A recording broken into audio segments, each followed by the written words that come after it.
Shalom teman-teman, selamat datang kembali di channel Anak-anak Terang.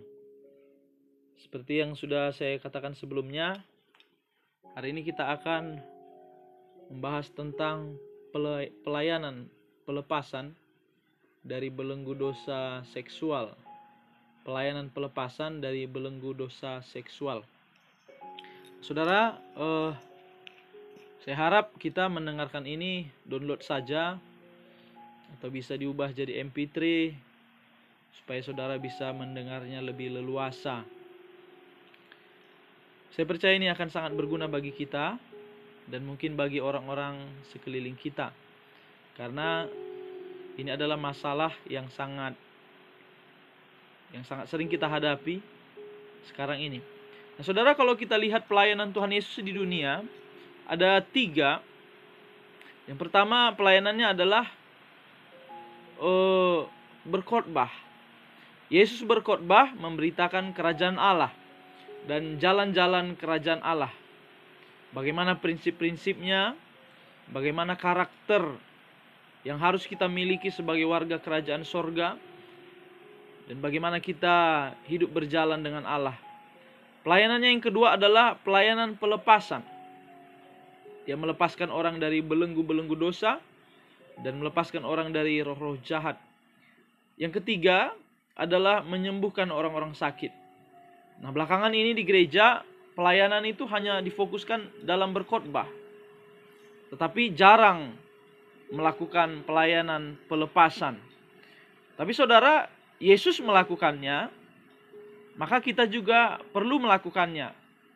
Bagi diri kita sendiri dan juga bagi orang lain. Jadi harus bagi diri kita sendiri dahulu, baru selanjutnya bagi orang lain. Saudara kasih, kita seperti dalam firman Tuhan yang sebelumnya saya bawakan, kita sudah menerima Tuhan Yesus dan kita sedang berada dalam suatu perjalanan iman. Tetapi dalam perjalanan iman itu sering sekali kita tersandung, jatuh, dan susah untuk bangkit. Mungkin teman-teman kita sudah jauh di depan dalam pertandingan iman, kita di belakang.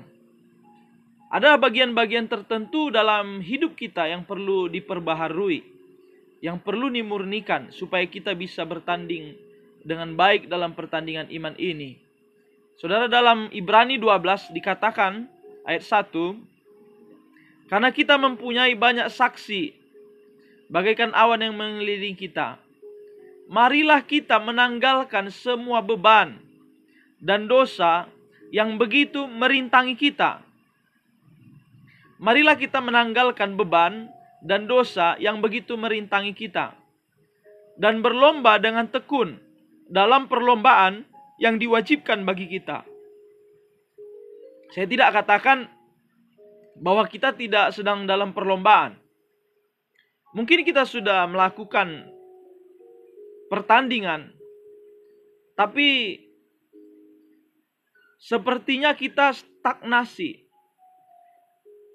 atau tidak ada kemajuan, atau punya kemajuan tapi lambat sekali. Apa penyebabnya? Penyebabnya adalah beban dan dosa. Saudara, kalau dalam pertandingan lari maraton misalnya, bagaimana kalau yang satu peserta tidak bawa beban, yang satu lagi bawa beban, bawa tas dengan beban yang berat, katakanlah 10 kilo. Pasti lebih cepat larinya itu yang tidak punya beban. Makanya saudara kasih, supaya kita bisa bertanding dalam iman ini dengan baik, kita harus menanggalkan beban itu dan dosa yang begitu merintangi kita, sehingga kita berlari dengan leluasa dalam Tuhan dan mengalami kemajuan yang signifikan. Nah, saudara, belenggu yang pertama adalah belenggu dosa seksual. Dosa seksual ini sekarang sedang melanda dunia. Bukan hanya orang muda, bahkan juga kelompok anak-anak. Sebelum saya lanjut saudara, saya mau kesaksian. Dulu saya waktu SMA kelas 1 SMA tepatnya, karena teman-teman, saya jatuh dalam dosa pornografi. Selama 1 tahun itu kelas 1 SMA, saya terus menerus. Tidak ada niat saudara kasih. Tapi hanya karena mengerjakan tugas di internet, lalu teman membuka situs porno, dan akhirnya saya masuk perangkap. Dan candu, saudara kasih. Ingin lagi. Nah saudara, kelas 2 SMA saya bertemu dengan seorang teman. Dan saya juga sudah bertekad untuk keluar. Saya merasa tidak layak. Sebab saya terus gereja. Saya terus mungkin saya melayani. Tapi saya merasa seperti orang munafik.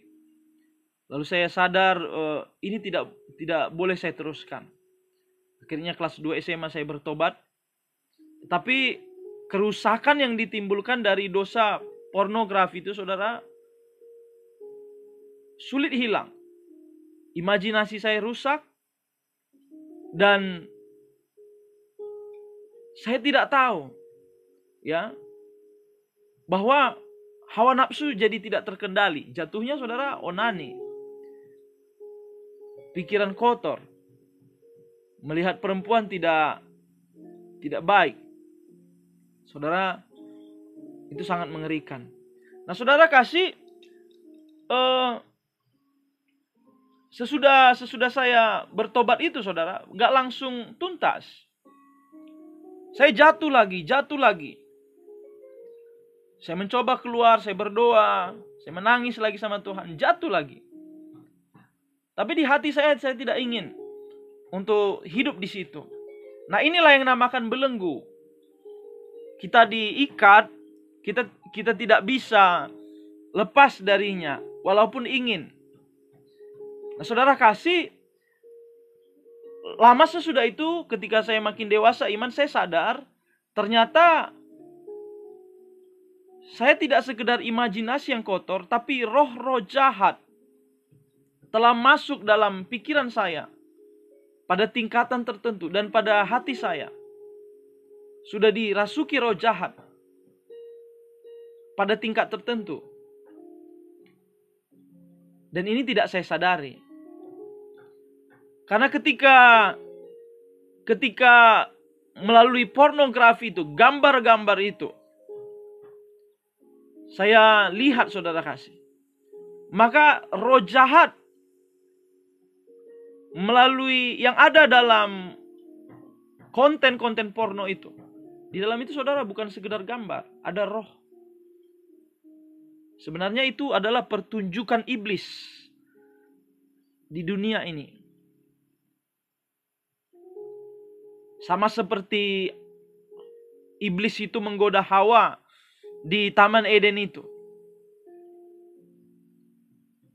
Iblis gak langsung berbisik di telinga saudara, tapi melalui mata saudara. Melalui konten porno itu dia menyampaikan isi hatinya. Dan ketika disampaikan isi hatinya, benih itu masuk dalam diri kita dan tumbuh. Jadilah dia roh hawa nafsu, roh jahat, dan juga roh masturbasi atau roh onani. Dan juga saudara kasih roh-roh najis masuk dalam pribadi saya pada saat itu. Nah ketika saya sadari ini saudara, lalu selanjutnya saya mengalami doa pelepasan. Dan saya bisa dibebaskan, lalu iman saya bertumbuh secara maksimal. Nah saudara kasih, akibat dari itu tadi saya sudah katakan ada rasa malu. Orang seperti ini mungkin saja ada di gereja, mungkin saja dia melayani di altar. Tapi dia tidak akan pernah mengalami hadirat Tuhan dengan merdeka. Mungkin dia duduk di bangku gereja itu. Tapi sesuatu dalam dirinya sadar dia tidak akan mengalami hadirat Tuhan dengan merdeka. Karena dia adalah hamba dosa. Dia punya rasa malu dalam dirinya yang harus diselesaikan. Saudara jangan lari dari rasa malu itu. Selesaikan di hadapan Tuhan. Selesaikan dosanya. Dosa seksual itu saudara kasih.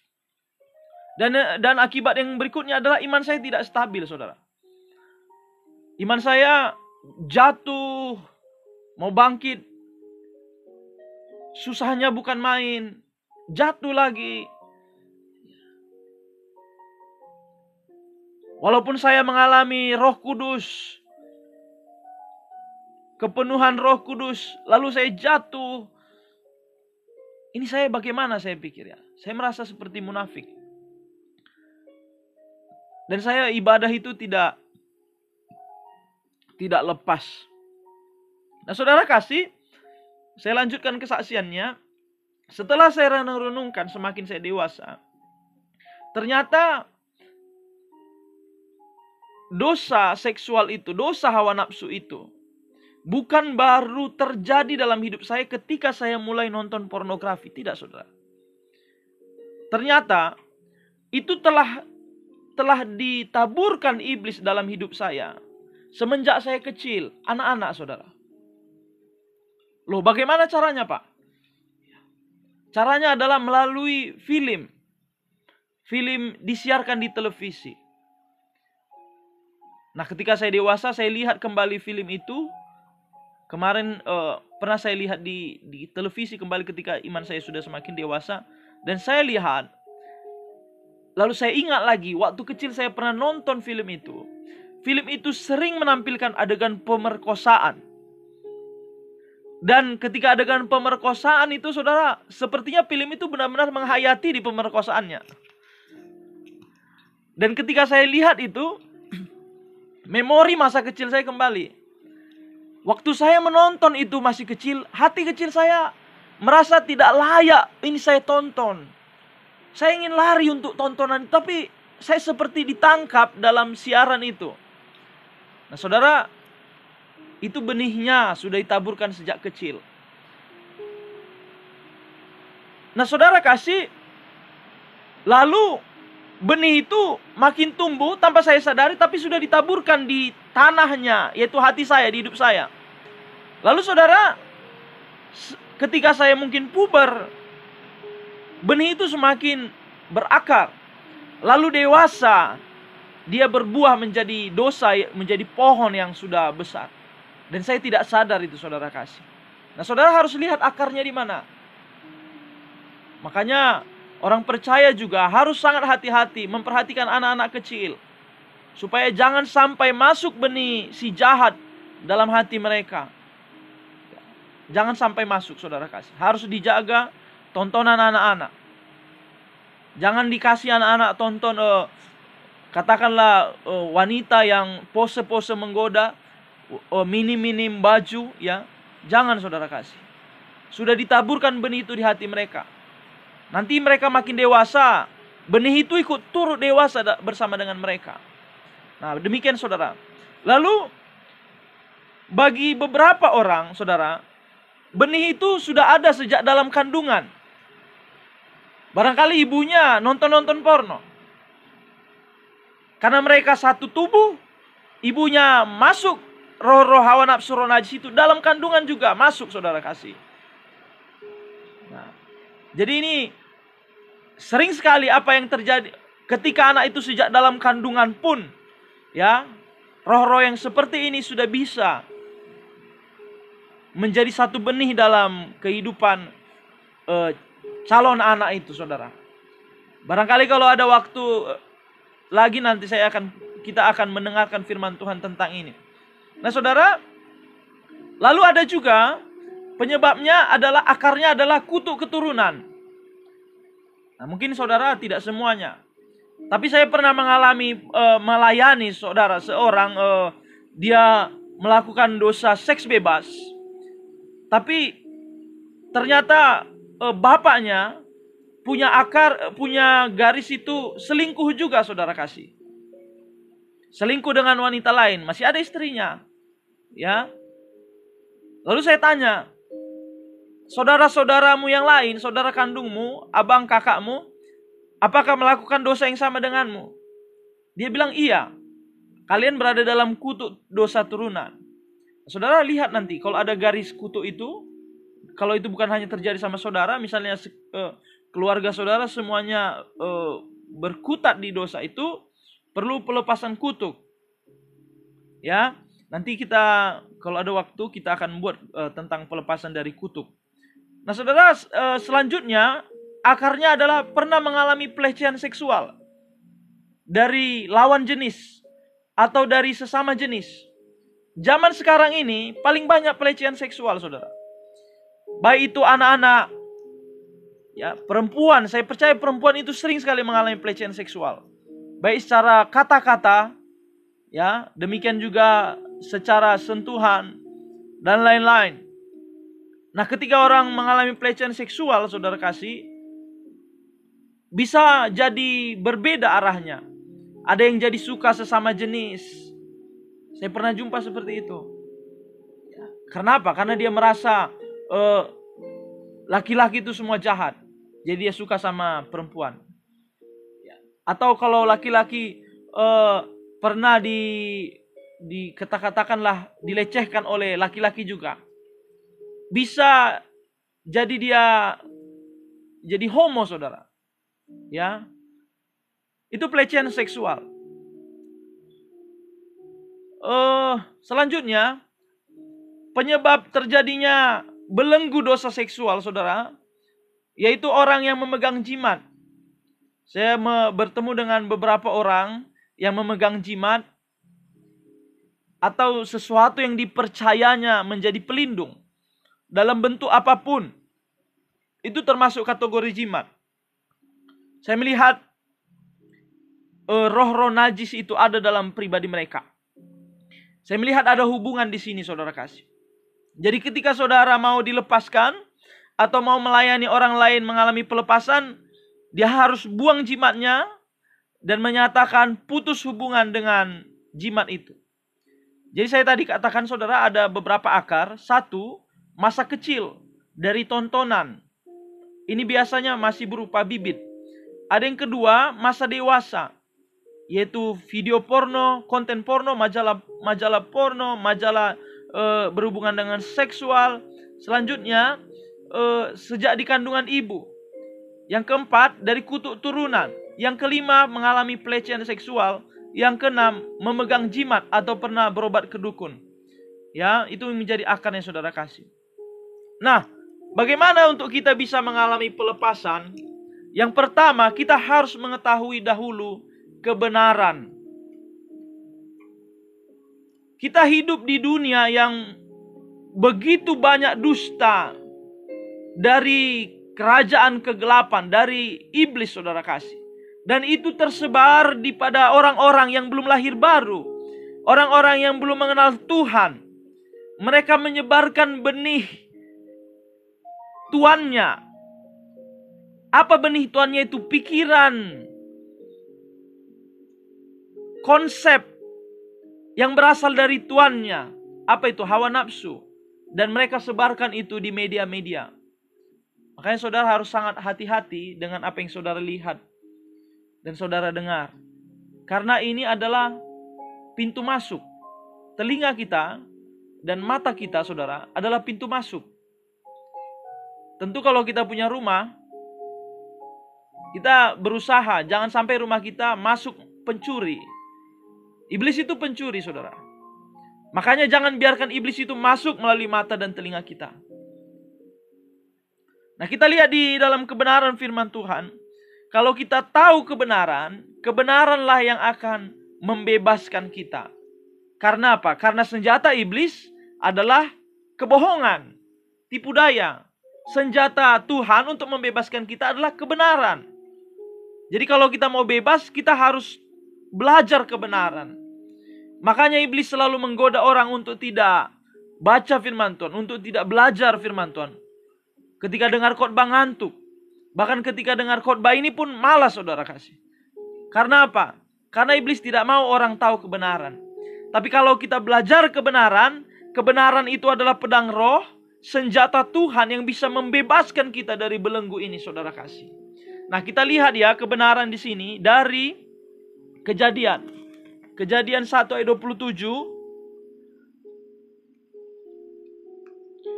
Di sini dikatakan, maka Allah menciptakan manusia itu menurut gambarnya. Menurut gambar Allah diciptakannya dia, manusia maksudnya ya.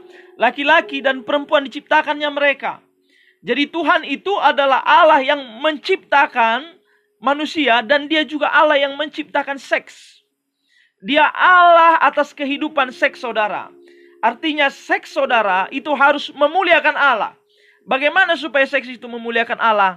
Dia harus berada dalam kebenaran, dalam firman Tuhan. Bagaimana seks bisa memuliakan Allah?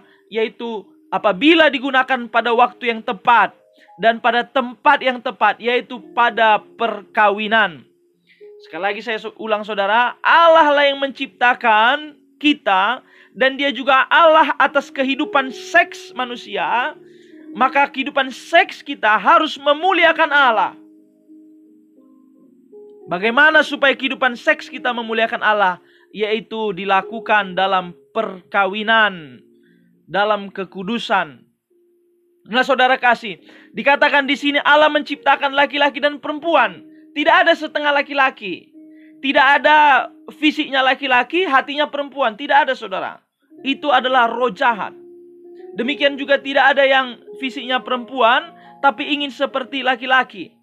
Saudara melawan hakikat yang diciptakan Tuhan dalam hidup saudara. Itu adalah dusta. Saudara buang itu dari hati saudara.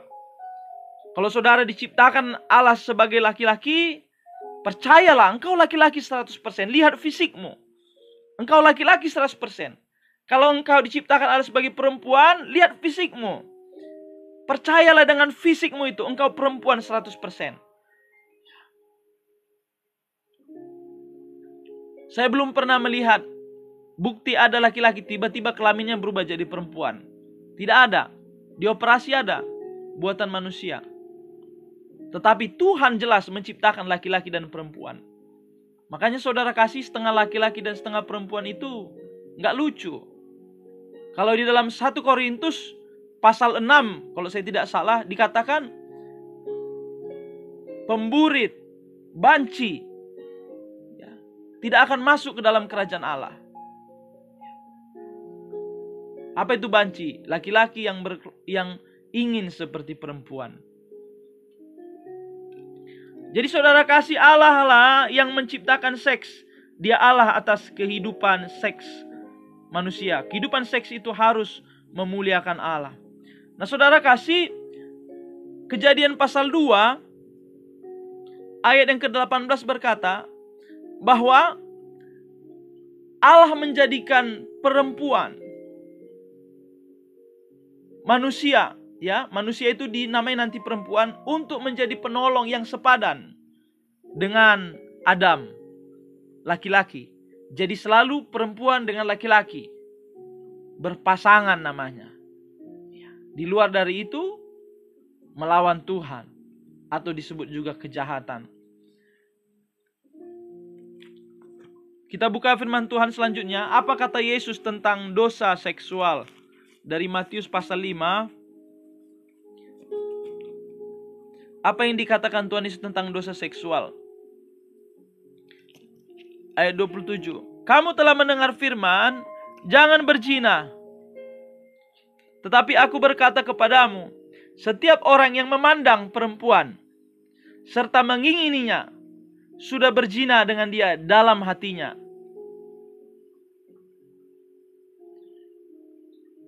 Kamu telah mendengar firman jangan berzina. Tetapi aku, Yesus, berkata kepadamu, setiap orang yang memandang perempuan serta menginginkannya sudah berzina dengan dia di dalam hatinya. Saudara kasih, kata Tuhan Yesus, di dalam pikiran pun melalui mata kita sudah berzina di dalam hati. Sama seperti sudah melakukannya secara fisik. Apalagi melakukan secara fisik. Sudah pasti asli saudara kasih. Nah saudara, bagaimana supaya kita lepas dari dosa seksual ini? Tadi kita sudah belajar kebenaran bahwa Tuhan harus dipermuliakan dalam kehidupan seks kita. Kita akui Tuhan, Engkaulah Allah yang menciptakan seks ini. Seks ini kudus, suci. Aku mau memuliakan Engkau dengan tubuhku. Nah saudara kasih, Demikian juga tadi kata Tuhan Yesus bahwa di dalam hati pun orang bisa melakukan seks. Dan itu sama dengan berzina juga, seperti melakukannya langsung. Bagaimanakah cara mengalami pelepasan? Kita buka dari Yakobus 4 ayat 7. Saya percaya saudara yang terikat dengan dosa seks ini, pikiran-pikiran seks, pikiran kotor, onani, dan terus-menerus di dalam itu, pasti memiliki pertanyaan yang sama, bagaimana saya bisa keluar? Yakobus 4.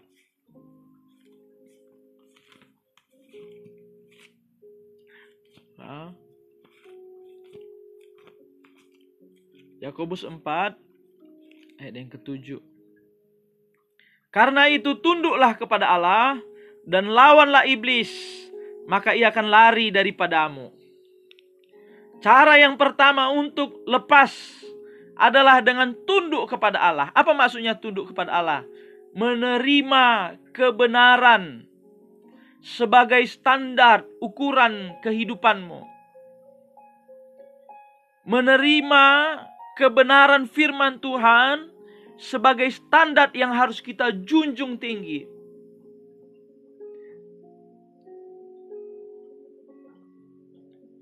Yang kedua, memuliakan Allah atas hidupmu dan atas tubuhmu. Karena ada orang saudara sudah kenal Tuhan, tetapi tidak memuliakan Dia sebagai Tuhan. Roma 1. Ini penyebabnya saudara. Makanya orang jatuh terus. Karena gak mau memuliakan Tuhan. Yang tadi karena tidak mau menerima kebenaran firman Tuhan. Menurut pendapatnya saja. Dan menurut pendapat dokter. Atau menurut pendapat dunia. Kalau kita mau tahu kebenaran. Dan mau menerima kebenaran firman Tuhan ini. Maka kita akan mengalami kelepasan. Dan yang kedua. Hidup memuliakan Allah. Kita lihat dari Roma 1 ayat 21.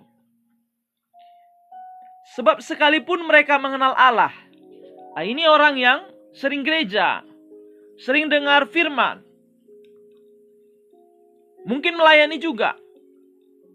Sekalipun mereka mengenal Allah, mereka tidak memuliakan Dia. Mereka tidak mau hidup mereka itu untuk memuliakan Allah. Mereka tidak memuliakan Dia sebagai Allah. Mereka anggap itu Allah itu teman seperti teman sepermainan saudara. Dia adalah Allah pencipta, Allah yang kudus. Saudara kasih, kuduslah kamu katanya, sebagaimana aku kudus. Sekalipun mereka mengenal Allah, mereka tidak memuliakan Dia sebagai Allah. Sebaliknya pikiran mereka menjadi sia-sia. Kenapa pikirannya menjadi sia-sia? Karena tidak mau memuliakan Allah. Dan hati mereka yang bodoh menjadi gelap. Hati menjadi gelap ketika hidup tidak mau memuliakan Allah dengan tubuh dan dengan seluruh hidup kita. Ayat 24. Karena itu Allah menyerahkan, membiarkan ya. Sama menyerahkan, membiarkan mereka kepada keinginan hati mereka. Akan kecemaran. Sehingga mereka saling mencemarkan tubuh mereka. Dia mengenal Allah, tahu firman, tapi tidak mau memuliakan Allah. Jadi cara pertama untuk mengalami kelepasan adalah tunduk kepada Allah. Bagaimana tunduk kepada Allah? Terima kebenaran dan menjunjung tinggi kebenaran itu. Terima kebenaran. Iya Tuhan, firman-Mu benar. Yang kedua tadi, memuliakan Dia sebagai Allah melalui tubuh. Yang kedua saudara, cara lepas adalah dengan melawan iblis. Langsung. Saudara, iblis itu bandel.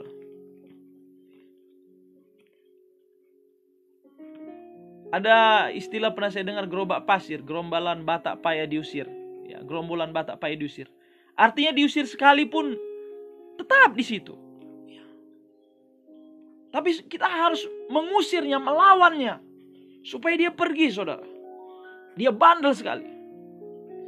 Mungkin bagi saudara kalau pernah mengalami pelayanan pelepasan, iblis itu tidak mau keluar dengan mudah. Dia bandel sekali. Tapi saudara harus lawan dengan hati yang teguh, dengan iman yang kokoh, lawan. Tadi saudara udah tunduk kepada Allah, sekarang lawan. Saatnya ambil sikap begitu. Usir dia. Saudara harus menjadi tuan rumah atas tubuh saudara ini. Jangan biarkan dia menjadi tuan rumah atas tubuh saudara. Tapi kita tuan rumah maksudnya di dalam Yesus. Kita yang mengizinkan siapa yang masuk dalam hidup kita ini. Kita usir siapa yang kita tidak suka ada dalam hidup kita.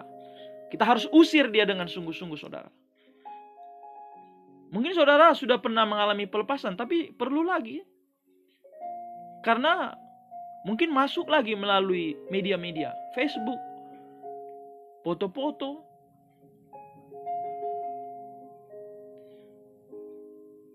Saudara, bagaimana cara melawan iblis? Yang pertama, mau bertobat. Bertobat ini maksudnya apa, saudara? Saudara menyatakan sikap hati membenci perbuatan itu. Dosa seksual itu. Saudara benci. Apa itu dosa seksual? Percabulan, onani, masturbasi, pornografi. Baik itu majalah porno. Menggoda perempuan. Menggoda maksudnya birahi, saudara. Mengarah ke situ. Suka menampilkan diri, menggoda. Nah, saudara, yang pertama tadi mau bertobat, balik arah, berjalan menuju kebenaran. Sebelumnya sudah ada video tentang arah perjalanan kehidupan. Saudara bisa dengar. Balik arah dan berkata dan menyatakan bahwa saya tidak mau jadi hamba iblis yang melakukan apa yang disenangi iblis. Saya mau jadi hamba Tuhan, melakukan apa yang disenangi Tuhan. Saudara nyatakan, ucapkan. Jangan hanya di pikiran. Saudara boleh ikuti. Saya tidak mau menjadi hamba iblis yang melakukan kesenangan iblis. Saya adalah hamba Tuhan. Saya melakukan apa yang menyenangkan hati Tuhan. Good. Kalau saudara sudah ikuti, good. Selanjutnya saudara, bagaimana mengalami kelepasan? Tadi sikap hati bertobat, membenci dosa. Yang kedua, buang semua kontak atau jalur masuk. Ya, buang semua kontak atau jalur masuk iblis itu. Apa itu? Video porno. Saudara hapus semua. Foto-foto semi terbuka atau terbuka yang membawa pada nafsu. Saudara buang semua. Musnahkan, saudara. Majalah-majalah, novel, film, chattingan, kontak dengan wanita atau laki-laki yang bersifat mengarah seksual. Saudara harus putus itu. Foto-foto menggoda. Sekarang banyak sekali orang suka foto menggoda. Di gereja dia mungkin melayani, tapi sesudah itu ya suka sekali foto menggoda. Kenapa bisa begitu, saudara? Karena mereka melihat artis-artis dan menurut mereka itu baik. Tinggikanlah standar Tuhan. Siapa yang menggoda, saudara? Siapa yang disebut penggoda? Iblis. Jadi kalau saudara suka menggoda, hati-hati. Chattingan atau pertemanan yang bersifat porno, baik di Facebook, blokir, saudara. Demikian juga yang suka menampilkan telanjang dada, setengah telanjang dada di media-media sosial, di TikTok, di WhatsApp, di Facebook, saudara. Blokir saja atau hapus notifikasi dari dia. Blokir itu semua. Jadi saudara harus putus kontak dengan itu. Kalau yang punya jimat, jimatnya harus dibuang. Beberapa dari antara saudara mungkin menerima kalung atau cincin tidak tahu itu jimat atau enggak. Tapi kalau sejak saudara terima itu sering mengalami mimpi-mimpi buruk atau melihat roh-roh halus, kemungkinan itu ada hubungan saudara dengan kuasa-kuasa gelap atau mantra-mantra. Itu harus dibuang. Yang berikutnya, saudara harus menerima Tuhan Yesus. Karena Yesuslah yang bisa melepaskan kita. Dan darahnya itu yang bisa menyucikan kita dari dosa. Saudara harus mengakui dosa saudara. Dan minta darah Yesus yang menyucikan kita. Karena kalau darah Yesus menyucikan kita, iblis tidak punya tempat lagi untuk berpijak di dalam hidup kita. Karena kuasa iblis untuk berpijak itu adalah dosa. Kalau ada dosa yang tidak kita akui, itu tempat iblis saudara.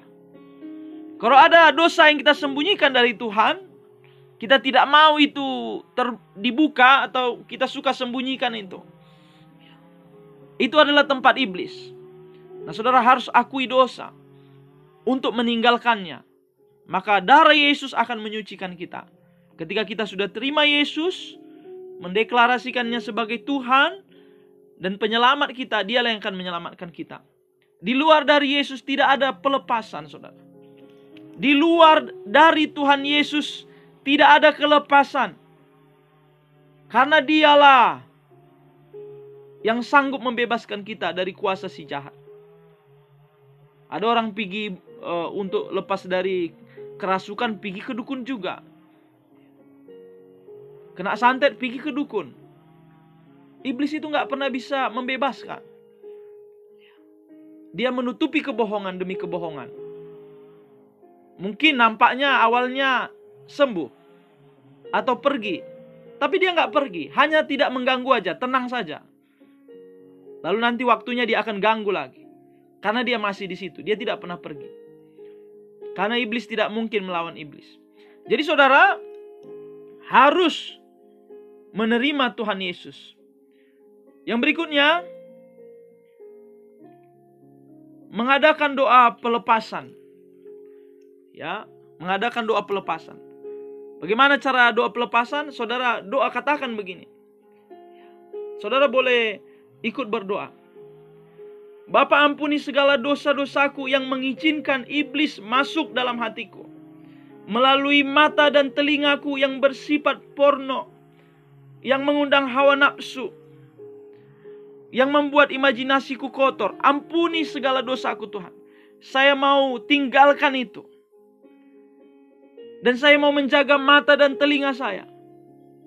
Segala roh-roh najis, roh hawa nafsu, roh-roh cabul, saya perintahkan keluar dari hidup saya.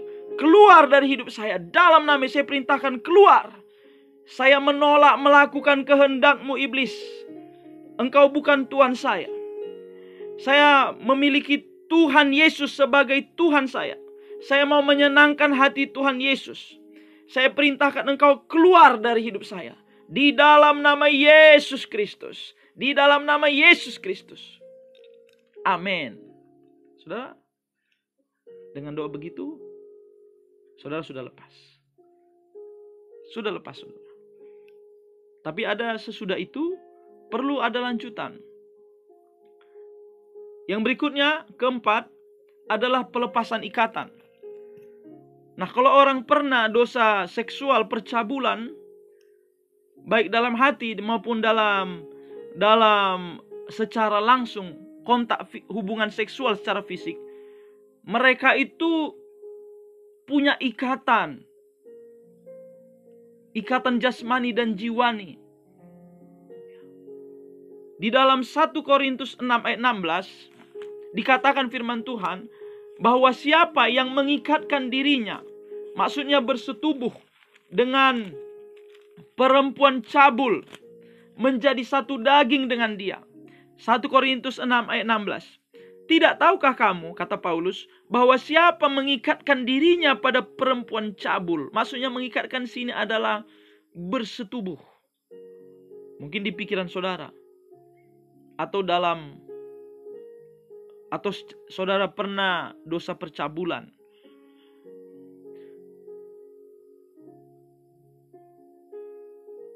menjadi satu tubuh dengan dia. Saudara punya ikatan yang sangat kuat dengan perempuan itu. Saudara harus melepas ikatan itu.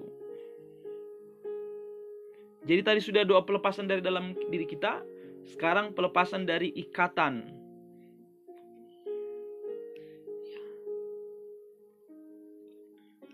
Bagaimana cara doa pelepasan ikatan? Saudara boleh ikut. Dalam nama Yesus, segala ikatan yang bukan berasal dari Allah, baik ikatan jiwa, ikatan fisik yang terjadi karena dosa-dosa saya sebelumnya, semua ikatan itu saya putus dalam nama Yesus. Saya nyatakan engkau tidak punya ikatan dengan saya lagi. Sekarang tubuh saya milik Yesus. Segala ikatan yang bukan berasal dari Allah, baik itu ikatan jiwa, ikatan fisik, di dalam nama Yesus, saya putus sekarang juga. Dan tubuh saya ini saya persembahkan kepada Tuhan Yesus. Tubuh saya milik Tuhan, dan hidup saya milik Tuhan, jiwa saya milik Tuhan. Di dalam nama Yesus, saya sudah bebas. Oleh darah Yesus, saya sudah dibebaskan. Oleh darah Yesus, saya sudah lepas. Haleluya. Amin.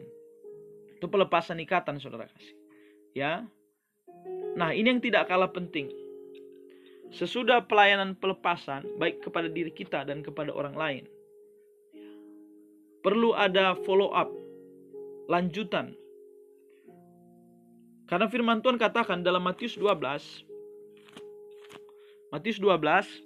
ayat 43 sampai 45,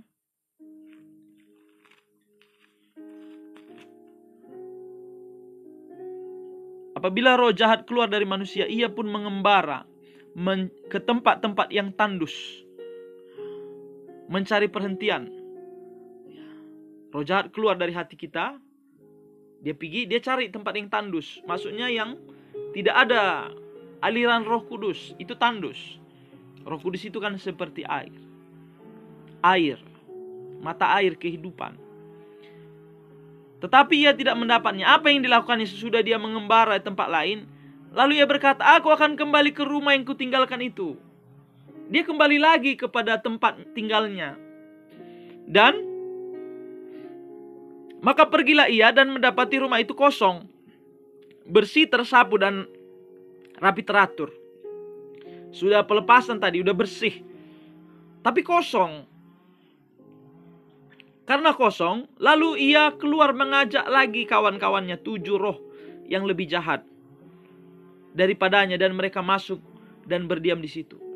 Saudara yang sudah mengalami pelepasan harus lebih sungguh-sungguh sama Tuhan, supaya jangan masuk yang lebih jahat. Atau saudara melayani pelepasan kepada orang lain, harus tetap digembalakan, supaya jangan masuk yang lebih jahat. Kita harus hati-hati di sini, saudara kasih. Maka akhirnya keadaan orang itu lebih buruk daripada keadaannya yang semula. Kami pernah melayani orang seperti ini, saudara. Dia sudah bertobat, sudah pernah didoakan pelepasan, tapi jatuh lagi dalam dosa seksual. Akhirnya lebih parah, saudara. Makanya kita mengikut Tuhan ini harus berjaga-jaga. Terima kebenaran, muliakan Tuhan dalam hidup kita. Ikut Tuhan itu gak bisa setengah. Kalau setengah ikut Tuhan, setengah lagi kemana? Coba. Kalau 3/4 ikut Tuhan, 1/4 kemana? Sepenuhnya. Kasihilah Tuhan Allahmu, katanya, sepenuh hati, sepenuh jiwa, sepenuh kekuatan, sepenuh pikiran atau akal budi. Kenapa harus penuh? Kalau nggak penuh, sisanya mau dikasih kemana? Ke iblis. Makanya kehidupan rohani tidak maju, saudara. Jatuh bangun, jatuh bangun. Harusnya kita sudah bisa memenangkan banyak jiwa, tapi kita belum bebas untuk diri kita sendiri, belum lepas. Bagaimana kita bisa melayani kelepasan bagi orang lain? Tapi kalau kita sudah mengalami kemerdekaan itu, kita bisa memerdekakan orang lain. Amin. Haleluya. Lanjut saudara. Sesudah itu, ini sangat penting saudara. Kembangkanlah sikap takut akan Tuhan. Ini sangat kurang sekarang di gereja. Takut akan Tuhan. Aku mengasihi kau Tuhan. Good. Bagus mengasihi Tuhan. Mengasihi Tuhan itu saudara menjauhi kejahatan. Mengasihi Tuhan itu taat pada firman-Nya. Saudara harus kembangkan sikap hati takut akan Tuhan. Ini kurang sekali dalam gereja. Mereka pikir Tuhan itu siapa? Sebaya? Tidak. Bupati? Tidak. Presiden? Lebih lagi dari situ. Tentara? Lebih lagi dari situ. Kapolri? Lebih lagi dari situ Tuhan itu. Saudara, kembangkanlah takut akan Tuhan dalam hatimu. Mazmur 19 ayat 10. Mazmur 19 ayat 10. Ya, firman Tuhan kali ini agak panjang saudara ya. Takut akan Tuhan itu suci, tetap ada untuk selama-lamanya. Takut akan Tuhan suci. Kembangkanlah takut akan Tuhan. Bagaimana cara mengembangkannya? Pengalaman saya saudara. Ketika saya datang kepada Tuhan menyembah, saya bersujud, saya rendahkan diri saya. Saya ini hamba. Dia Allah yang besar. Saya gemetar di hadapan Tuhan. Dia Allah yang kudus dan maha kudus. Layaklah saya ini takut dan gemetar di hadapannya dengan banyaknya kelakuan saya yang tidak berkenan kepada Tuhan. Tetapi dengan keberanian juga. Karena dia penuh dengan kemurahan oleh karena darah Yesus. Tetapi hati saya tetap takut akan dia. Karena dia adalah pemilik hidup saya. Datang menyembah, berlutut di hadapan Tuhan.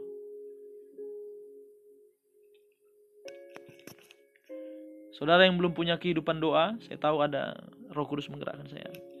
Ada di antara saudara belum punya kehidupan doa. Belum punya jam doa. Itu juga salah satu penyebab orang tidak konsisten dan gampang jatuh dalam dosa. Firman Tuhan katakan, berjagalah dan berdoalah supaya kamu jangan jatuh ke dalam pencobaan. Roh memang penurut, tapi daging lemah. Kita perlu setiap hari berdoa. Sebelumnya saya sudah bawa firman Tuhan tentang kita ini rumah doa. Yang belum dengar, tolong didengar. Berdoa itu setiap waktu saudara.